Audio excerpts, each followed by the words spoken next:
آدھی تاریخ عسکری لطیفہ ہے صدر عالی وقار، اور باقی فسانہ وقت کی لے پر کٹ پتلیوں کا ایک تماشا ہے، اور اس افسانے کے کردار ڈھول کی تھاپ پر نہیں بوٹ کی چاپ پر رقص کرتے ہیں۔ ذی وقار آمریت کی کوکھ سے پھوٹتی جمہوریت، بھوک کے پیٹ میں پلتی جہالت، اور انصاف کے انتظار میں دم توڑتی انسانیت رب کعبہ سے کسی براہیم کے بھیجے جانے کی فریاد کرتی ہے، مگر بابل کا نمرود شرمندہ ہے، اور آزر کو اپنے فن پہ ہنسی آتی ہے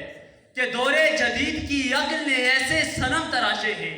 کہ جو سرمایہ دار کی شریعت کے مطابق ہمارے ابدی، ازلی اور دائمی خدا ٹھہرے ہیں، اور سرمایہ دار کے چرنوں میں بیٹھی ملائیت کا فتویٰ ہے کہ ان زمینی خداؤں کی حقیقت پہ سوال اٹھانے والا کافر ہے، غدار ہے اور گستاخ ہے، اور ان فرضی خداؤں کی حقیقت پہ سوال اٹھانے والوں کا حال جامعہ کابل کے معصوم طلبہ اور نہ جانے کتنے پشتون اور بلوچ ہیں جو یہ جملہ سننے سے محروم رہے: کجا ہستی جانے بدر،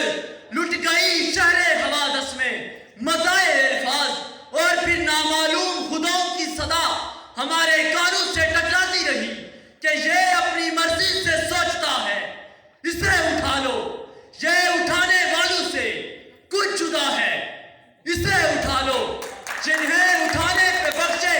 ہم نے مقام و بلت، یہ ان سیاروں پہ ہنس رہا ہے، اسے اٹھا لو، یہ پوچھتا ہے کہ امن عامہ کا مسئلہ کیوں، یہ امن عامہ کا مسئلہ ہے، اسے اٹھا لو، سوال کرتا ہے یہ دیوانہ ہماری حد پر، یہ اپنی حد سے گزر گیا ہے، اسے اٹھا لو، یہ اپنی حد سے گزر گیا ہے، اسے اٹھا لو۔ 360 بتوں کے صرف نام ہی تو بدلے ہیں صدر عالی وقار، وہی سر ہے، وہی گھاٹ ہے، اور زمین بیلی چڑھنے والوں کے لہو سے رنگ دی گئی ہے۔ صدر عالی وقار آج کا دور کا ابراہیم آج اگر نمرود کے سامنے آئے تو وہ بتوں کا سر قلم کرنے کی بجائے کلہاڑا نمرود کے ہاتھ میں دے